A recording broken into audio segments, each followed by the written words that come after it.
Good evening. All right, so tonight we're going to unpack how you get jobs in sports business and how these distinguished professionals have gotten jobs in business. So you've heard their names, their titles, and their companies. We're going to go right down the line and have them tell you from their experience, what is it that you actually do at work every day? And I'm going to go down there to you, Dana. Hey, happy to be here. Is my mic on? I think it is. I'm Dana Nathanson. I work at Initiative. It's a media strategy job. I'm a director on the Jordan brand and Nike account. What I do every day, in short, it's the buying and selling of space for all of their beautiful 30, 60, sometimes even 90-second spots. But what we do every day is really about where we're sourcing and finding ways to source audience growth. We face a really big problem in the sports industry, which is viewership and tune in to the games that we love, especially with younger audiences. So a lot of my job is finding out where those audiences are and kind of converting what the spots are trying to say in those Nike and Jordan spots and translate that to digital spaces. So a bit of storytelling. So much storytelling, so much presenting and representing your work and what you're interested in, and trying to convince Nike and Jordan to do things a little bit differently. All right, nice segue, teeing it up there for John, the worldwide leader of sports. So my name is John McLeod. I'm a multimedia producer. I've been at ESPN for over 10 years. I tell the story of the storytellers. So a lot of my stuff is behind the scenes. Sometimes it's behind the scenes of an event. It could be behind the scenes of somebody's involvement, a producer's involvement in creation of a spot, a show, a segment. Sometimes we literally go on site and we're on court talking with and seeing how the pizza's made, so to speak. So I've been doing that for quite some time, and my job is to make sure that all of you understand that there's more places in sports than on a court or field or wherever. There's tons of opportunities behind the scenes, building the stories, and my favorite part of my job is storytelling. All right. Dave? I'm David Hollander. I'm assistant dean at NYU of a program I created called Real World, where I throw students into the water to solve real-time, real-world problems with A-list organizations across industry verticals, not just sports, like Samsung, Porsche, JetBlue, Share Nike, lots of different organizations. But I've also teach sports management, the business of sports, graduate and undergraduate courses for 18 years now. And I also teach a special course that's not a business course. It's called How Basketball Can Save the World. It's a philosophy course that's like no other. Awesome. Basketball, save the world. And we know the NBA tips off the season tonight, right? Tonight, yes. All right. Natasha? Hi, everybody. My name is Natasha Crawford, and I'm a senior HR business partner at Major League Baseball. Simplest term, I people all day. So I work with senior leaders to help them manage their teams, what that looks like, performance management, compensation and benefits. And then I also help each and every employee navigate their employment journey when they come into work every single day. So no 2 days look alike, and every single employee is different. So at a high level, I support the business from a people strategy perspective, but then on a day-to-day level, I work with every single employee to navigate the day-to-day. Awesome. And as your moderator driving this conversation, my company works with athletes, legends, icons, and we help them drive sports and entertainment to increase revenue for brands. And we also work with entrepreneurs in the same vein, high-profile executives, and we launched an initiative back in 2012 called Gathering on the Greens, where we teach women how to leverage golf for business and wellness. So it's holistic leadership is what we aspire to for our athletes and the celebrities who are the executives and the entrepreneurs.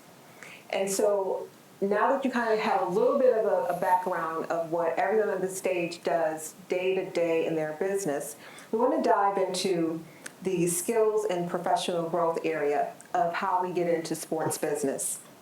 So John, I want to come to you and talk a little bit about communications and the mental health aspect of the daily grind. We know sports is a hustle. It's 24/7 when you work in sports business. If you don't want to work on Sundays or holidays, you may want to go to college sports where they only, have their games on Saturdays. But it's a 24/7 nonstop business and streaming and just all of the things that we have in multimedia. Can you talk a little bit about that aspect of the business? Well, one, it's daunting. There's a level of commitment that has to go beyond what you think you have to give. And also, it is incredibly rewarding. Our job is to show up, do what we were asked to do, and then create and do amazing things. Sometimes that can be a lot when you have to do that all the time, and there's anxiety, there's depression, there's imposter syndrome. That's there a ton, and for me, it's always about managing what I can manage, control what I can control, but more importantly, let's stay realistic with what's actually happening and what I feel might happen. And when you're on this journey, you're trying your best to get into a company and to stand out and to make a difference. You could get caught up really quickly in, am I good enough? Do I have enough? And I pulled myself back and start to think more of, maybe it's I am good enough, but what skills do they need to be better from where they are? So, for example, I'm thinking about what value what can I bring them? How can I help? And the switch of thinking of how you can help is a lot easier for me than to think about, do I have enough to give them? Well, we don't even know if they want what I have to give. So let's first think like, hey, I can solve a problem much better if I know what this person wants, what this organization needs. And being able to identify that does wonders for my mental health, because then I'm not self-deprecating. I'm not thinking that, oh man, I should have took this class. I should have gotten this certificate, because there's so many things that you could have and could be missing. But the ultimate goal that every organization needs is, how can you come in and solve this problem? This is what this job, we need you to solve this problem. I'm glad and happy that you did this, but we need you to do this. And compartmentalizing what is important and prioritizing does wonders for your mental health. But it could be a lot. It could be a lot. So, David, we're going to stay there. So you just touched on something, John, about the skills and in the classroom. And David, I know you're in the classroom. So talk to us a little bit about how do you prepare your students? Well, we're a program sports business, so, but we do it a little differently. We do three things. First, we make sure you know what sports is. I'm not saying I have the absolute definition, but I think it's important to spend a little time being able to identify what the specialness is of this particular thing called sports. It's a sports business. It's not just business. You're not selling just anything. You're selling something that has particular qualities that are very compelling. And you might want to know why, because if you know why in your own self, then you may be able to understand why other people like it. And then if you understand why other people like it, you can sell them stuff. Then we teach them basic skills. You should understand the fundamental principles of the sports business, of the sports media business, of the marketing business, of the finance business, basic unchanging factors of what this thing has been. After that, you have to understand that this thing always changes, and you need to be thrown in the water. And then you begin to solve real problems that no one else has seen before, because that's a skill of the rest of your life. And what I say is the thing that you should keep in your head is this mantra: work like a dog, think like an owner. Work like a dog, think like an owner. That's right. If you know what the owner, what the leadership, what the command control is trying to do at the highest level, then every little micro decision you make every single day, if it ties to that expressed destiny of your company, then you'll know what to do. Then you'll know which is a better decision than another decision. So that's, I mean, we don't try and teach you every single thing that's the state of play right now. We teach you skills that enable you to be ready to figure stuff out as it changes. And hopefully, you're the one that leads the change. But you're going to throw them in the water. I'll throw them in the water. Got to. Right. We have this thing in rowing, we say, just put your blade in the water. Like, you can't go anywhere until you actually get in the water to start that momentum. Yeah, and I want you to know, these are courses that have no textbook. You just work with the leadership of an external organization with a professor that's trained to facilitate, and then his team's competing to solve the problem. That's it. So let's stay on that vein of, you got the skills, right? So each of you work in sports in very different capacities. Was that intentional, or was there an opportunity? What was your journey there? How did you get to where you are right now today? Very short, because I know some of you, it's been a long journey, but very short. Give us a 30-second sound bite, Dana, or how did you land there to work on these fabulous campaigns with Nike? The short answer, we all have that long answer, but the short answer is that my agency pitched Nike, their global business, and I got to work on it, and we won it, and I raised my hand, and I said I wanted to work on that if we won it, I worked on it. Initiative, right? So that's how I got into it, but of course the story is much longer. I didn't think I would be in media. That's another piece of it. I thought I studied media and psychology in college with a minor at the art school. I thought that combination meant I had to be an art director or a copywriter, and that didn't really speak to me. So when I entered the advertising industry, when I made that switch, I felt like I didn't have a direction, and then I found out what media strategy was, but most importantly, I found people I wanted to work with, and people I wanted to solve problems with. And I think media is a really cool tool to add to my belt. Whether I stay here forever, I'm not sure. Of course not. But that's how I got into media strategy for sports. So Dana took the initiative. That's right. What about you, John? I went to Brooklyn College. I was in grad school, and long story short, I was walking to class with a basketball, and one of my professors, his name is Young Chung, he's still there to this day, he said, "You like sports?" I said, "I have a basketball." And he was like, "Okay." A man named Bill Roden was putting together a team. And so I was one of his... The columnist, Bill Roden. Yes, like the New York Times Hall of Famer. Oh. Yes. Okay. He was putting together a team because he wanted to go out in the field. And I said, absolutely, let's do it. And so that started an obsession with being in press conferences, arguing with players, and it was a level of commitment. I keep bringing that word up because beyond the passion and the thrill, there's times where you're not going to like who you have to interview because of who they are and what they stand for or how they're treating you, but there is a commitment to excellence that has to be maintained. I took that, and he opened up another door and at a different conference, and I had a conversation with the president of ESPN at the time, John Skipper. 7 months later, I had no job. They just said, "Hey, look, just keep showing up." I maintained a relationship, and a position was created.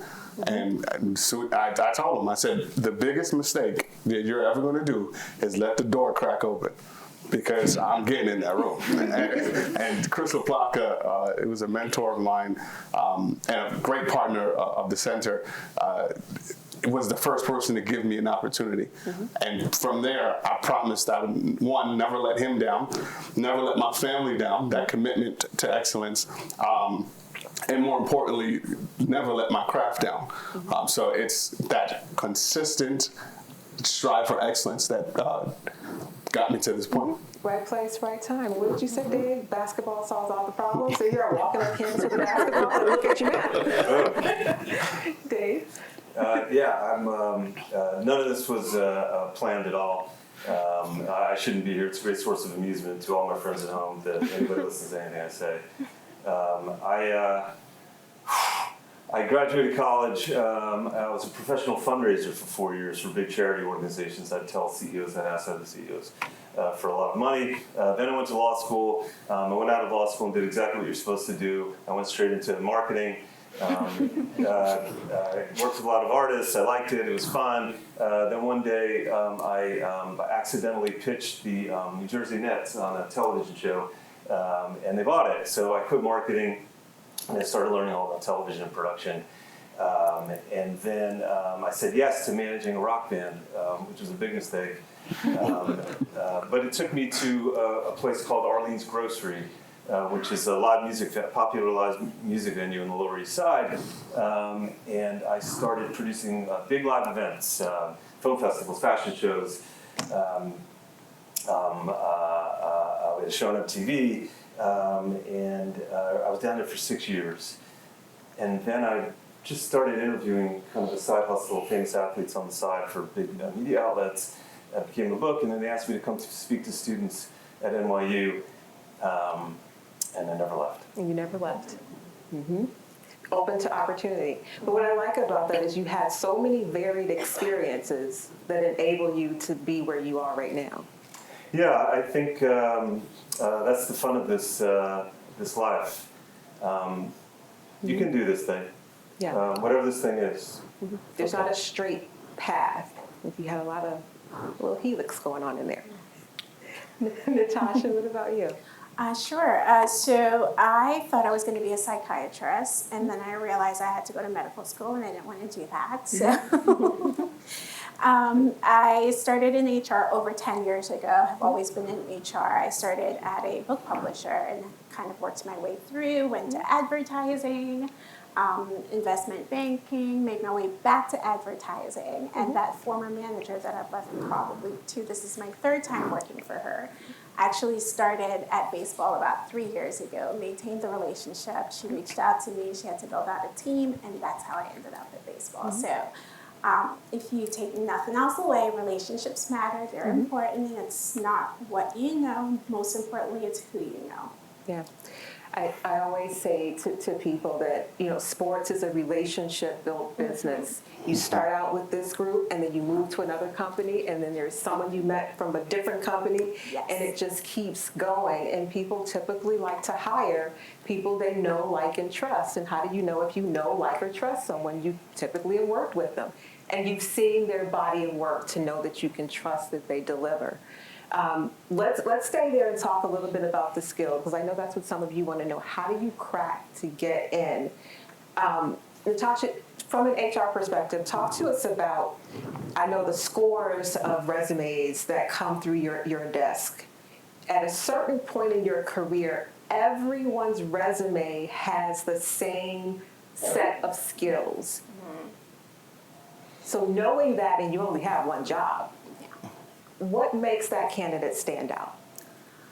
I will say some of our top candidates have, outside of the resume, that yes, that's one point of view, but the folks that are sending you an email directly to introduce themselves, to talk about the posting that they've seen, or the folks that are sending you an email on LinkedIn to kind of like, hey, here's who I am, even before there's a role available. That's where you start the relationship, and you're the first to come to mind when an opportunity does come in. I will say, when you speak of the resume itself, if that's going to be the first indication of who you are, it's always nice to add something that tells us a little bit about who you are as a person, not necessarily just what the work that you have done, right? Getting to know somebody outside of like what's on the paper is always a good indicator as well. And try to tailor the resume to the posting that you see. Like having that generic for every single. No, I will say it's important to kind of look at the posting. Go to the career website, look at the branding of the organization, and try to create find something unique about that organization that you can include into your resume that's going to have you stand out without them knowing who you are at that point. I think that's important. Natasha, you worked in a variety of industries, not just sport, right? But when I'm hearing you say it, it doesn't sound like that it's very specific to sport. That's general HR, human resource, how do you get a job? Exactly. So what would you say to the people here who are looking to get a job, or maybe they have to go back and retool their resumes a little bit? Yeah. What is the thing that stands out throughout your career that a resume landed on your desk and you thought, I can't read this?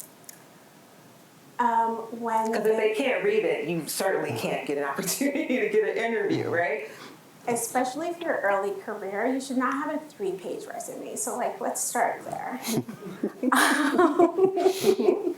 So let's try to get it to a 1-pager.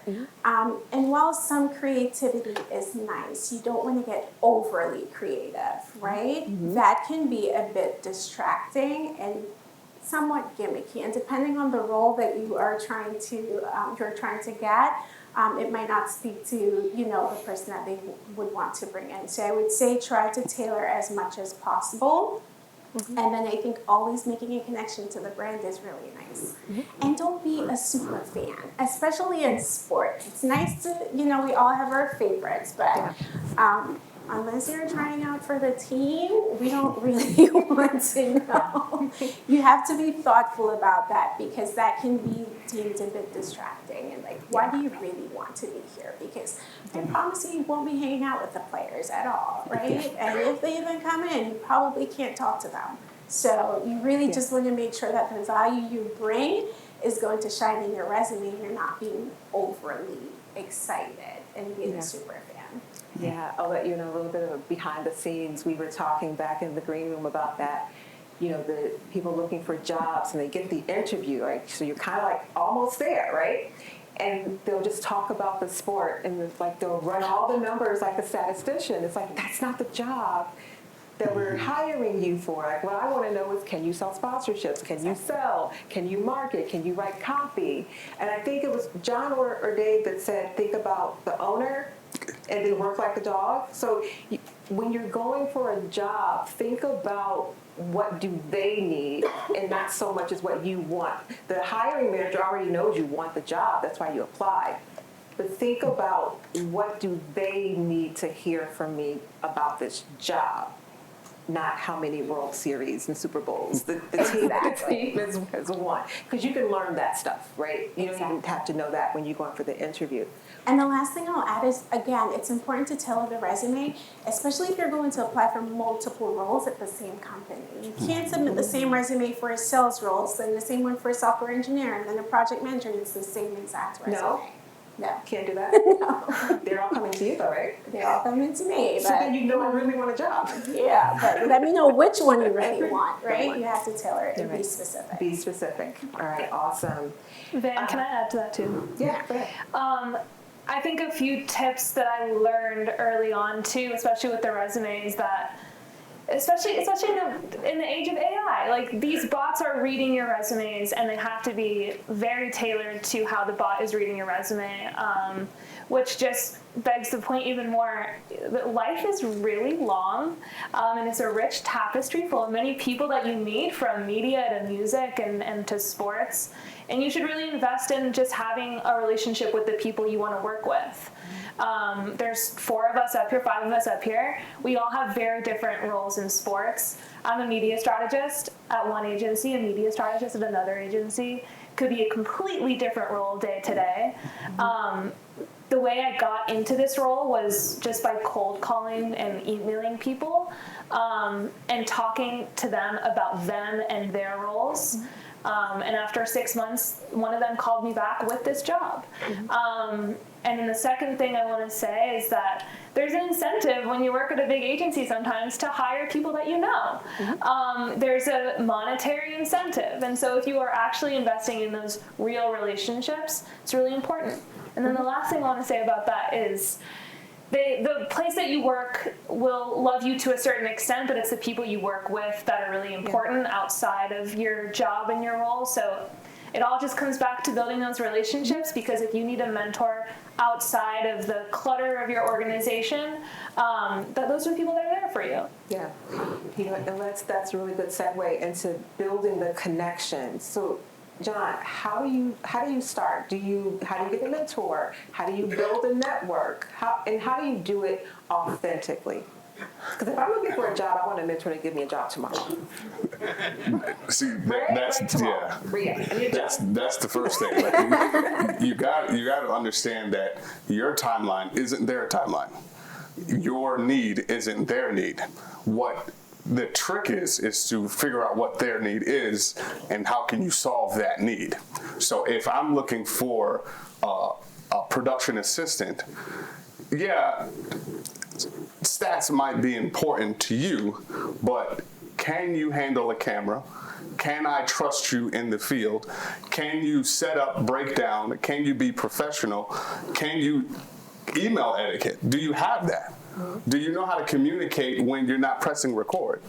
Because 85% of it is how to communicate when you're not doing a technical thing.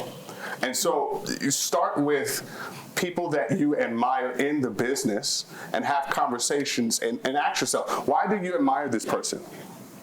What is it about them that you admire so much? Do you always see them at events, on stage? Do you always see their work? And start a conversation there. Now, every person you meet is not going to be a great mentor, but they might be a great sponsor. They might be a great advocate. They might be a great ear or eyes where you can't see, and start to add those people to your tribe. The second thing is understanding about what an opportunity really looks like, because what an opportunity looks like to you is not necessarily what it looks like to them, and the most important thing is, what does the opportunity look like to them? A production assistant, I need you to be able to edit, shoot, and do a few things. I don't need your information on LeBron James or whether this is his last season or not. For the record, I think it is his last season. But the most important thing is, can you support the business? And figure out who does that very well. So if they're at NBC, CBS, if they're at Nike, if they're at NYU, MLB, doesn't matter. Ask them questions about how they do their job well, because someone told them yes. And if they've been there for 5 to 10 years, they've provided incredible value that allowed that yes to continue over and over again. And if they've been promoted, that means they've provided even more value beyond what they were asked to do. So how do you mimic that behavior? By asking them the questions about them, their experience, their job. And then the big question, hey, can I please add you to my network? In the event that you need help with something, I will work for free. You don't understand how powerful that one sentence is. Free. Free. I will work for free. Because you never know when an opportunity comes up. Bill Roden, that was for free. The Name It conference, I literally went there to hold his things because he was interviewing John Skipper. I did not know he was interviewing John Skipper. Yeah. And so I was there holding my mentor's things because he had no place to put them for free. And now I'm 10 years in an incredible career and honored to be sitting on this stage. So when you're adding people, make sure you're adding value to them, because they're just as busy as you are hungry. Yeah, it's a reciprocal relationship, right? I always say you can't go through life with two catcher's mitts on. You got to throw something back. It's a mutual exchange. What I've heard you also say, John, is that start with the people around you who you work with and that you see within your ecosystem and ask those questions. But Dave, from a classroom perspective, when you're talking, to your students about how they go out and show up in the world, what kind of encouragement are you giving them? Are you saying like, hey, join an organization, become a member of a group? I know when I go out, shameless plug, but I'm a part of Women in Sports and Events, and I think you should join. And we have events, and they're open to the public. And yes, men can come because we have leaders like this on the days that you can talk to, and in those rooms with the people that you aspire to be like one day or that you want to meet. But how do you meet them where they are and help them understand that in the classroom? and the importance of that. It's very wise that you're a part of that. No pun intended. Dad joke. Twice. So that's wise.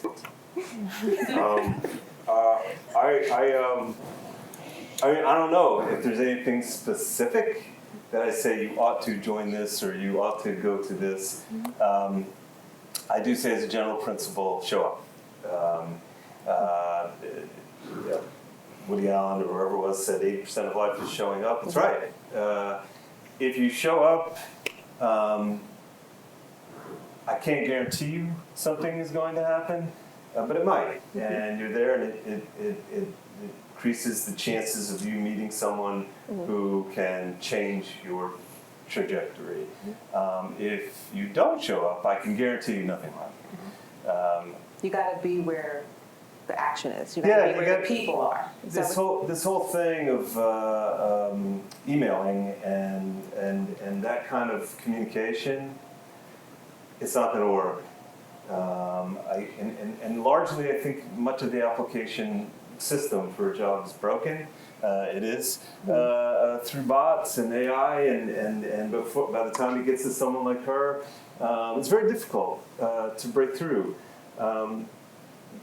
You need to start getting up, getting out, talking to people, and yes, it's good to meet folks who are in the sports industry, ESPN, MLB, Nike, but they all know each other. It's also good if, Aunt Jenny, works in automotive, and you talk to her and you say, this is what I want. Yeah. And then all of a sudden your world gets a little bigger because maybe Aunt Jenny has been working with so-and-so over there. Because when everybody starts talking to the same people over and over again, it just... You're recycling. It's not happening. Yeah. It's a very small business. And just on the point of small business, the whole idea of, a lot of students come to our program and they want leagues and teams, right? That's their dream when they're a kid. I wish I could work for the Yankees. I wish I could work for... That's super small. Those teams are super small. The entry-level jobs are tough, and they are nights and weekends. It's a very different lifestyle. I don't think enough people look at brands in media and media creation. The brands are the power in the ecosystem. The brands have all kinds of interest in creating their own content. Non-sports related brands, banks, insurance. They all have sports marketing departments. They do. They all have communications departments. Verizon departments. has a huge, but why? You should really, and they're looking. They're getting a lot of applications from people who go to business school, but they may not be getting a lot of applications from people who are sports inflected. I think if you go to any arena and you look around and you see the dozens of brands that are there, each one of those brands has somebody internally or someone at an agency that they pay to be a sports expert and to fight for that spot. You see the WNBA, the Liberty, have a huge new partnership with Pinterest. Someone was in that room fighting for the New York Liberty to have a custom partnership with Pinterest. And I mean, the examples and the lists go on and on. So I agree, it's not just the sports teams and the franchises and even the leagues themselves. Everyone wants to fight for sports. Every brand does. That's a good point, Dana. The next time, I'll challenge you, the next time you're in an arena or you're watching a game, look at who's sponsoring, look at all the brands and all the logos, and literally do your homework and go and see what they're hiring for, who's their ad agency, who's their public relations agency. They probably have some openings, more so than the team is going to have. To your point, they're really small, they're really lean, and a lot of people, once they get with the team, they don't leave until they retire. So there's no opening. She's right. There's no opening for you. We're going to come out to Q&A in a minute, so be thinking about your questions. But while we let them think about their questions, I want to come back to the panel and ask you, there's obstacles everywhere because the road isn't easy. So when you were confronted with an obstacle, how were you able to pivot and keep moving forward? Any one of you can take that. I can take that first. Before I got this role at Initiative, it was COVID.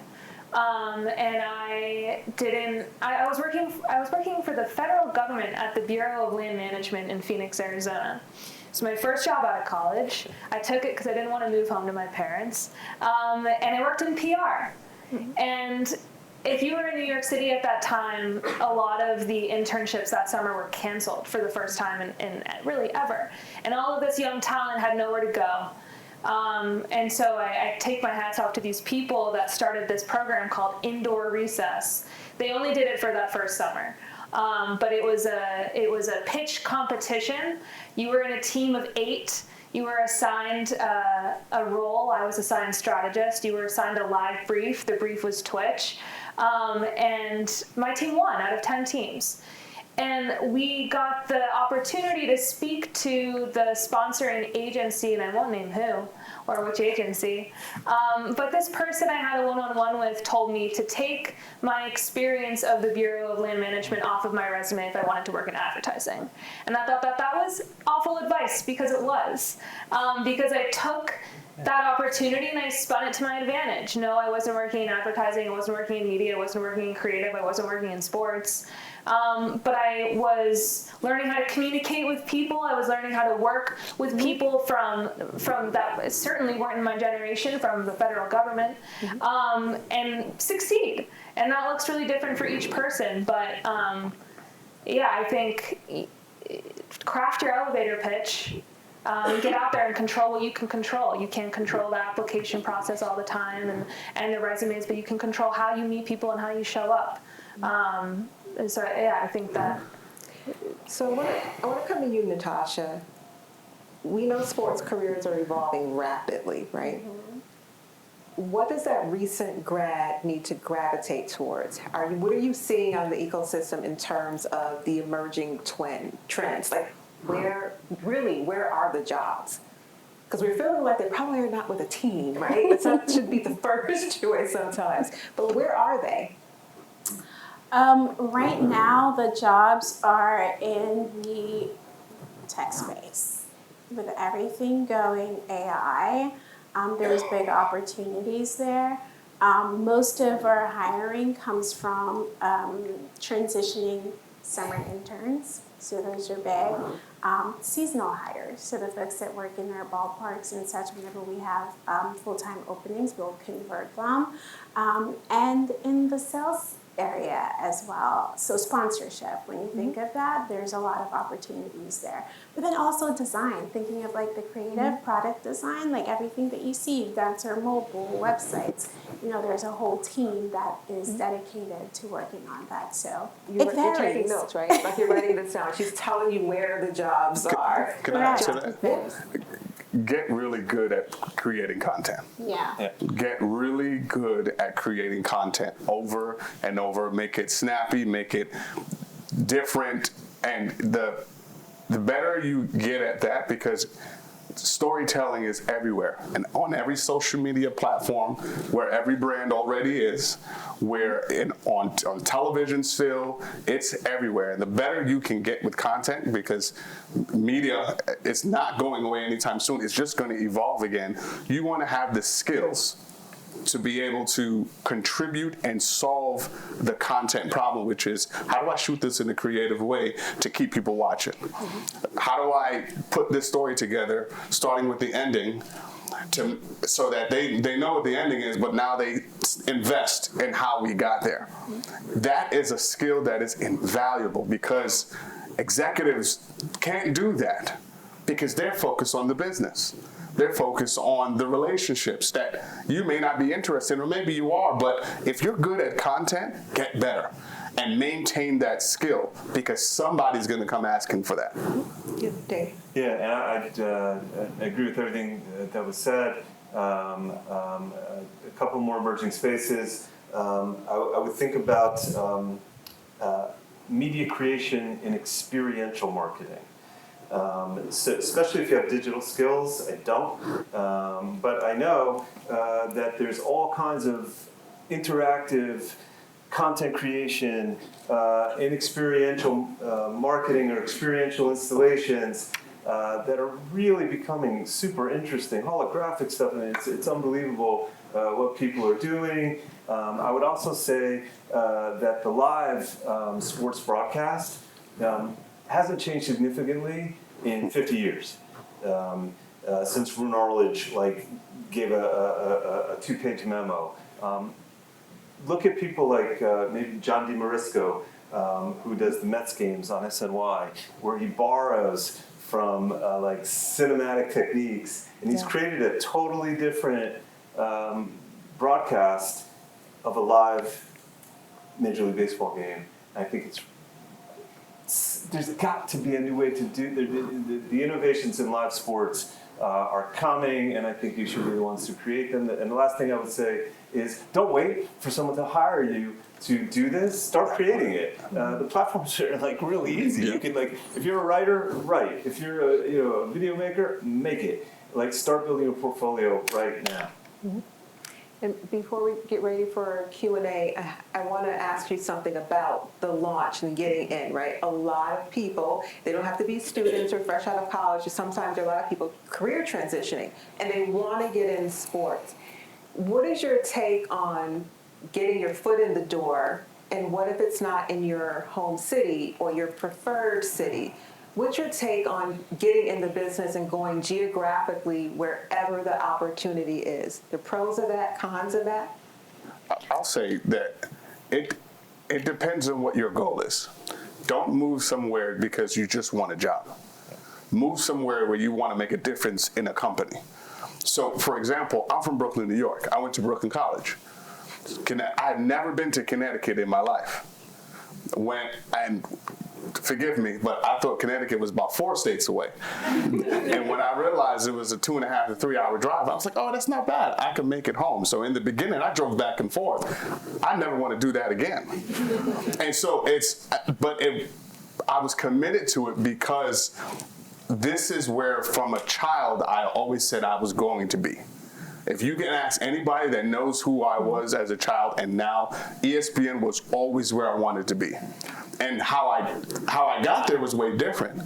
But it was my purpose, my goal, my decision, everything in between. Who am I talking to?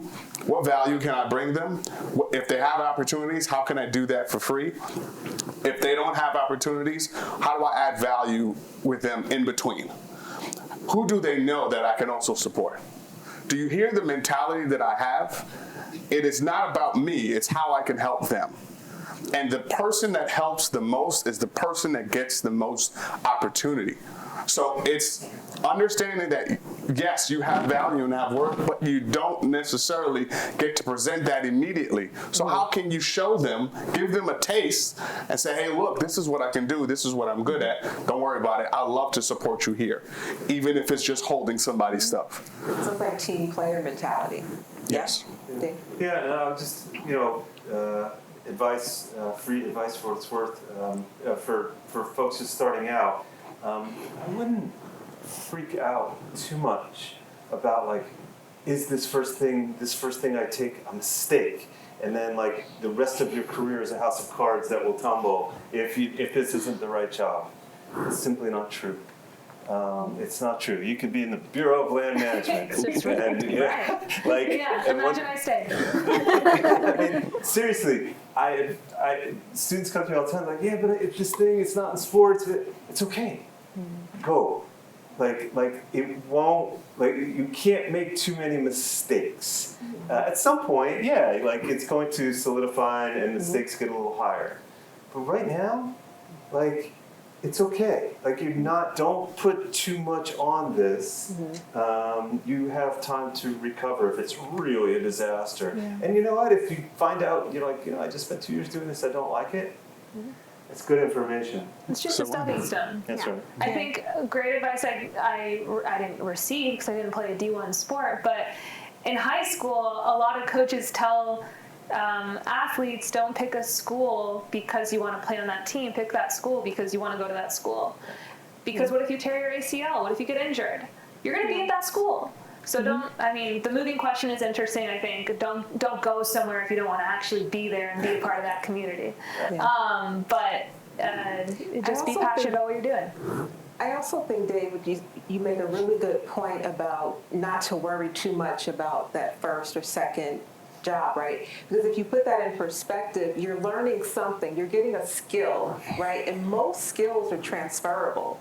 I always say I could be a marketer anywhere in pharmaceuticals or whatever. I just chose to do it in sports and entertainment. So it's like learn the craft and that core piece of skill. Yeah, you might become like an expert in like cable TV, and then all of a sudden there is no cable TV. Yeah. You know, things are moving so fast they become obsolete. It's the durable skills. Yeah. I think I'll echo that. Like, be open and be flexible. It doesn't have to be forever.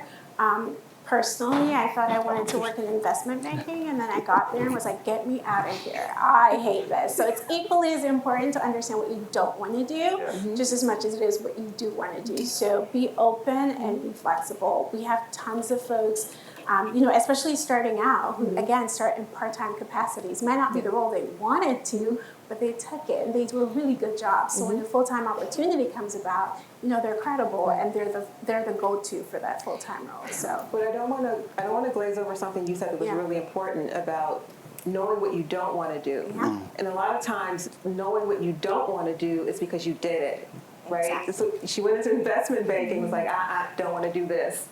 But if she hadn't taken that opportunity, she probably wouldn't have discovered. Is that fair? Yeah, for sure. All right, so we're going to go to Q&A. There are two mics on either side of the aisle. And we talked a lot about connecting and networking. When you get to the mic, say your name and who you're affiliated with, or school, or a company if you're with a company.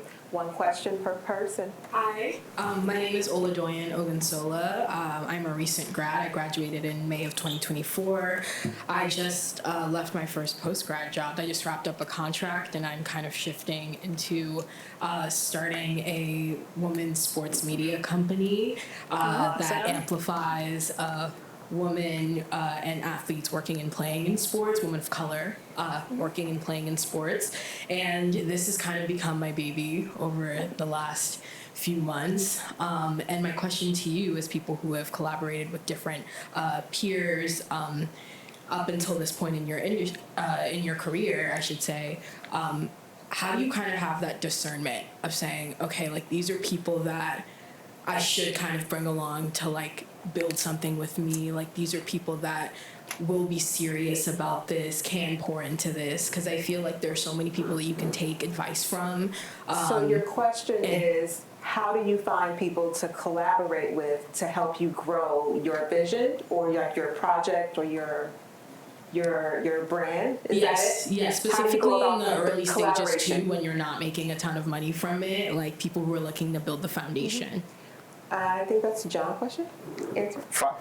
Find the believers. That's the number one thing you have to do. Find the people that believe and have the passion. It's a bonus if they are already working in the industry, because what they can tell you is the mistakes that they made, and that's what you want to know. Because the biggest and the fastest way to navigate it is know how others messed up so you can avoid certain things. Now, don't run away from mistakes, because those are your best lessons. Yeah. But if you find the people that have done it and still have the passion, they will help you hopefully find, hey, there's a shortcut here. Don't do this, do this. And if you find enough of them, then you realize how much on the fast track you actually are, or you realize, okay, I may have to pivot to say or do this instead of doing what I originally planned. Thank you, John. Coming over here, you, ma'am. Hi, I'm Aria. I'm from Jersey. I'm a junior at Drew University. And my question was, what's one problem that in your field that you think more people should be talking about? A problem in the field? I've got one. We touched on it a little bit. But it's the problem of streaming and getting younger generations to tune in to the sport and the traditional legacy of sports broadcast. It took a lot of hard work last year to get Jordan to stream Gen Z basketball tournament in Paris at the grounds of the Olympics on Twitch. It took a lot of work, but we got 10 million people to tune in. And what's the average tune in of an NBA game? Do we know? 2 million people? Yeah. Ish? So we got 10 million people, all gamers and basketball fans, to tune in on Twitch because that stream was made for them. So I would say just broadly, we have all these great ideas that can push sports forward. It just takes reiterating and going back to the drawing board to help convince the people in charge, the people with power, that we will drive, we will be successful and will drive revenue for them. Thank you, Dana. Come in, sir. Yes. Good afternoon. I'm Christopher Benitez-Huertas. Last year, fifth year senior of journalism at Seton Hall University in New Jersey. I, during my first years of college, participated in student media, student sports media, all that, TV, radio, newspaper. Had to step back for a year or two to focus on myself and my academics. Before that, I was able to participate in a sports journalism program at the World University Games in Lake Placid, New York in 2023. And ever since, I've really been kind of going up and down when it comes to sports media. So it's a bit of a twofold question. One, when employers see your resume and see that gap and notice you were at a school with some pretty good opportunities and you really didn't take them, or something like that, how can one save face? It's kind of an inverse of the last point that you mentioned of coming in from a completely different field. In my case would be more of just staying in the same field, just inactive. And secondly, in your experience, is there a difference working in sports or sports adjacent fields outside of a North American context, outside of the US and Canada, perhaps working with partners in Europe, in Asia, or other parts of the world? Thank you. Thank you for your question. That's a Natasha question. So the gap, the employment gap, and then does it matter if you're domestic or abroad? I would say no, and more times than not, if there is a gap and I don't think you get automatically eliminated because you have a gap, right? I think how you explain the gap is probably what sets you apart and what will make the difference. And no, it doesn't necessarily matter if it's international or not. I think if you have the skill set that would add value for the need that they have, then that will keep you in the running. Yeah, skill set's key. Sir? Yes, good evening, panelists. My name's Crawford. I'm an independent filmmaker out of Brooklyn, New York. This question is really for Dana. My claim to fame has been directing music videos for Billboard-ranked artists, and it's really, really difficult making the transition into advertisement and pitching to brands like Nike, Pepsi, whatever.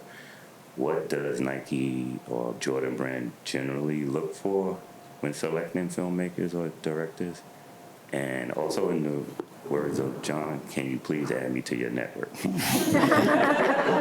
Nice. It's a great question. Nike's the biggest sports brand in the world, and they have so many people transparently working for them, so many agencies, so many talented people in-house, and getting in the door creatively is a long game. But I think attacking it maybe from the agency door could be easier. They work hand in hand with Wieden & Kennedy nationally and globally, and they've had a really close partnership since they're both headquartered in Portland, Oregon. And I think getting in the door there and just maybe talking to Wieden & Kennedy folk versus Nike is one way in. But they want to be able to tell a story in 60 and 90 seconds, and if you keep working at that and you keep and you're able to pitch your work through that, but also pitch it quickly with voiceover over the call, that's what they're looking for. Thank you. Sir? Hi, I'm Moss. I'm a freshman from Long Island University. This is a question for Natasha. So earlier you were talking about adding something about who you are as a person on your resume. I was wondering what personal qualities you look for when hiring someone. I like to get to understand a sense of what someone does outside of work. how they spend their time, what their interests are outside of, what the skill set is for the actual job. You spend so much time at work, and so you kind of want to be someone that, I can see adding a different perspective or a value to the team. So Authenticity. yeah. Authenticity, yeah. Thank you. Hi, my name is Kobe. I attend the School of Visual Arts. It's my 4th year in the photography and video department. And my question is for John. I wanted to know how do you approach blending photography, video, and design to create unified storytelling? Excellent question. I am a photographer as well, and pictures, stop motion, video allows it to continue. So how do you blend the two and tell a story? When do you feel, as the creator, that the audience needs to pause, that they need to pause and see this moment? And sometimes it's about being creative in figuring out how many times you need them to focus, or do you need them to focus on this at all? Is it, in today's age, in the way things go, is it the thumbnail? Is the photography in the thumbnail, or is it in the end slate? It depends on it. But it's about telling the story, but you control it. And combine it, and my one go-to is always, I want you to stop and see this moment here. And that's where you blend in photography. Thank you. Sir. Hi, my name is George. I recently graduated with a math and business degree.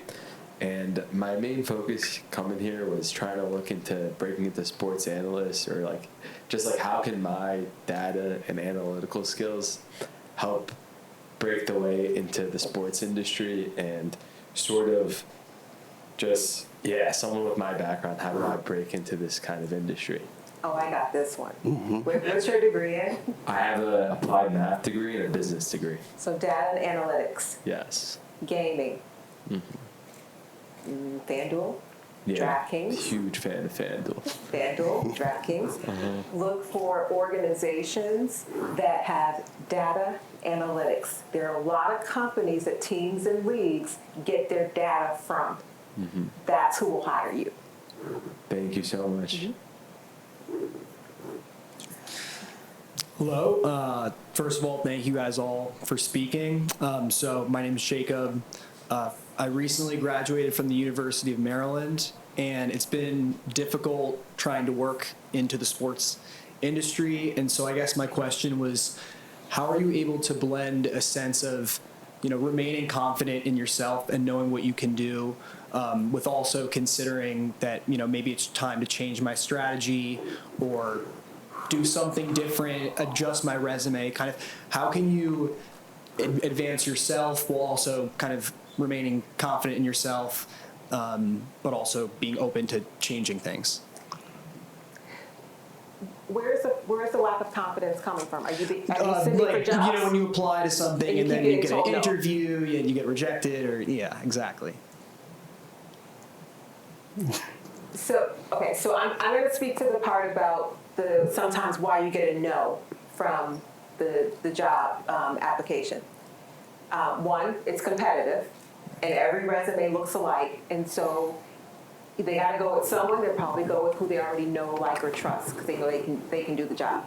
The other area where you keep getting no's for people who have a higher rate of nothing's progressing, is you are either overselling or underselling, and so HR will pick it up. You might be applying for a vice president job, but your experience says that you're more an executor, not a strategist, right? So there's a mismatch, right? So that's usually the thing. So look really closely at the job description and make sure what you put on your resume and what you say in the interview is in direct parallel to that. Can I also add to that? Yeah.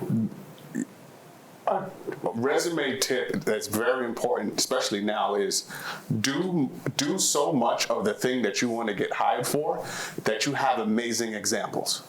Because the goal is to show that you can do the job. You're letting this one piece of paper or this document try to tell the story. With that one piece of paper, add in examples of how you've already done the job, and I guarantee you so many people are going to be like, okay, that looks good. I can trust them that they do this. I need to ask them how they did that.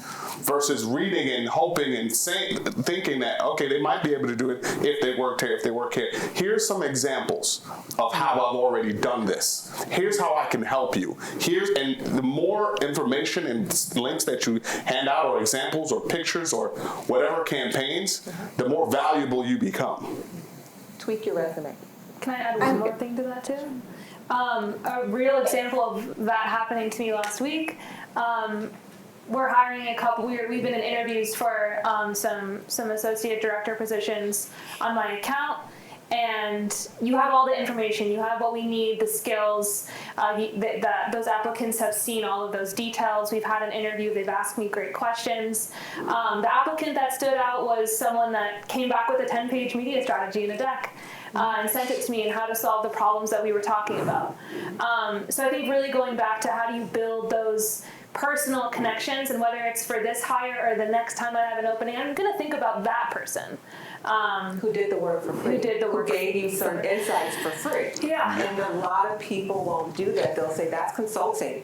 You have to pay me for that. Yeah. But it's a gamble. It's a gamble. If you're trying to get in, sometimes you have to evaluate the risk reward. I don't condone free labor, but in that instance, it really worked. Yeah. The one thing I'll add to that in terms of the personal confidence, sometimes it has nothing to do with you.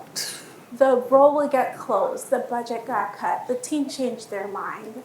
You know, there's a lot that happens on the back end too, and sometimes zero to do with you. So don't internalize it, just don't give up, keep going. Hi everyone, my name is Jared Batista. I'm currently a media arts student at LIU Brooklyn. I'm a junior and my concentration is film and TV. So I think my question would be more for John than anyone else. No offense to you guys. You guys are all great. So I'm currently, like I said, a media arts major, but I've never dabbled my hands in anything like sports related. So I wanted to know, like, if you would have like any recommendations. Like, I always like have found that interesting, especially because I am a big basketball fan. But like whether how to get into sports writing, sports interview, or like anything in that sort of field. So yeah, that's my question. And one more thing, I do not think LeBron is retiring this season. I hope you're right. It's good TV. Number one thing is you have to do more of the idea that you're thinking of. So if you're not sure how you want to tell sports stories, you have to experiment telling sports stories. If you haven't done it, your job now is to spend every day, from the second you wake up, writing out a story that you want to tell, taking your phone, going and recording that story so much that you realize, I really want to do this, or I really don't want to do this. The difference between where you are and where you're going to be is the investment in the time that you put in to what you want. So understanding that you have to literally map out and strategize and execute over and over will start to work the muscles of what you actually can do if you want to do it, and who would benefit from that value that you're creating. Thank you so much. Hi, thanks so much for coming out to talk to us. My name is Emma. I'm a senior English major at St. John's University. My biggest challenge transitioning from undergraduate to postgraduate, which is what I'm doing right now, I'll graduate next semester, is making meaningful connections and networking. So my question to all of you is, how do you make meaningful connections outside of just emails and actually at events like these with people in the industry you want to go into? Or in other words, how do you find out what you can do for them? So your question is about how to network. Yes, Yeah. or how to find out what you can do for the people you want to network with. I think people really like to talk about themselves in general, and about what they do. And so if you have a really great short list of questions you can ask someone about what they do, how they do it, and why you are interested specifically, I think that goes a long way, and it's a foot in the door. I also think there's a lot of, especially in New York City, there's so many events happening all the time. And if you stay abreast on LinkedIn, if you have a certain niche within the sports industry, like if you're interested in the women's sports industry, Deep Blue Sport and Entertainment is a great beacon for other opportunities that arise, not just ones that they host, but there's many ways in if you know what you want to talk about and who you want to talk to. I think you should just, when you meet people, ask them for what you want. Don't be shy to say, can I meet you for this? Or can I go, can we go here? Or where, just flat out say it. I'm astonished sometimes that I bring a lot of guests in class, people like these, and next thing I know, I'll be getting a text, photo of the guest and a student having lunch. Because they just said, can we have lunch? Yeah. Ask for what you want. And I'll say that when you are in a room, select the rooms that you're in with intention. If you're trying to network and meet people of a certain industry or a certain industry vertical, then the events that you go to, you don't have to go to every seminar and every networking event. Go to the ones that will give you the highest return of you meeting the people that you want to meet. I'm getting the flag that we're almost out of time. We have room for one more question, so I'll come back over here. Hi, good evening, everyone. My name is Abubakari. I am a junior at City College. I'm majoring in journalism. So my question is, it's an open question, but it leans toward to John, since what I want to do relates more to what you're doing right now. So my question is more about sacrifice, because I know like in the sports media industry, you'll have to, let's say today you'll be doing something in New York, next week you could be doing something in Texas. So my question is to you is, well, to all of you, has there ever been a time when you had to sacrifice something for the job? All the time? Yeah. All the time. Every day when I'm working on Christmas Day for Thanksgiving Day game, every day, all the time. All the time. In order to thrive in this industry, does the job have to be your top priority? At a certain point. I think you would take that be concerned about that, because that commitment there, and I was there and I did it, will drive you insane. I worked harder than everybody. I was known as Mr. Outwork You. Go harder than everybody, stay there longer, produce more, create more content, and I burnt myself to a crisp. And when I wanted to show up my best self, I didn't have the energy or the health to do it. And so there's a balance. The balance has to be created by your structure and your schedule every single day. That's how excellent people do it. They know what they're doing and they know what time they're doing. Get a calendar, either Outlook or Google, and map out every single hour with intention. Because if you are only driven by your dream, eventually when you wake up, you realize that you could have done things better. So map everything out with intention. Start to write out what you're doing to better your network, get better at your craft, and block it out. But also, everyone, do not let this whole idea consume you. Because beyond the job, which that's what it is, there is a life, there is a family, there are families, there's friends, there's you. And companies want you. They don't want what you think you're going to give them. And if you can't be your full self because you sacrifice everything, then tell me what's left. Does that make sense? Yeah. That's a boundary. It is. Yeah. Thank you so much. Unfortunately, that's all the time we have for questions. But before we wrap up, I want to get really quick insight, quick 10 seconds from each of you. What is one thing that you have learned that you wish you knew it before, that these students, these participants can take away? Maybe you learned it late, maybe you learned it yesterday, but you wish you knew that starting out. I'll go first. You don't have to have it all figured out all at once. Don't be afraid, be open, and take risks. It will work out. Take a rest? Risk. Yes. Risk. Take a risk. It will work out. Dave? We can come back to you. Yeah, I mean, I guess I like that. I mean, the two things I wish, like when I was in college or... Just whatever, something you know now that you're like, if I had known this when I started. Yeah, I shouldn't have broken up with Melissa. She was a keeper, huh? And I think I wish I would have told someone would have told me, or letter to my younger self or whatever, that everything's going to be okay. It's going to be okay. You just got to keep moving. Yeah. I think I would go back and tell myself, get really good at communicating. Learn how to communicate through email, learn how to communicate in person, learn how to say exactly what you mean and not, worry if it's coming off a certain way. The idea of learning how to communicate effectively will get you in every door and get you out and into every room. So learn how to communicate effectively. I think off Dave's point too, I think I wasted a lot of my time, especially at the end of college, worrying, so much worrying that I wasn't gonna get into the field that I had paid so much money to get into. And I know that can feel pressing, but then you stop living in the moment.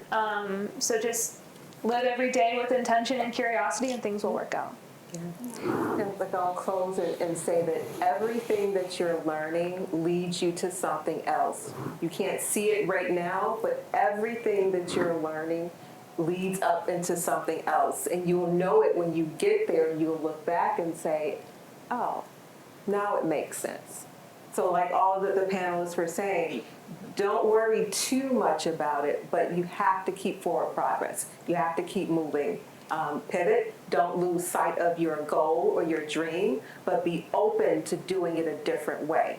Because particularly in sports business, things change on a moment's notice, and you have to be willing to change with it, right? So I want to be clear about that. Don't give up on your dream, but you might have to change how you get there. Make sense? All right. So thank you all for being with us this evening. We wish you much success, and thank you to all the organizers and everyone at the Center of Communication and all of the staff. You've been wonderful. So give a nice round of applause to Dana, John, Dave, and Natasha.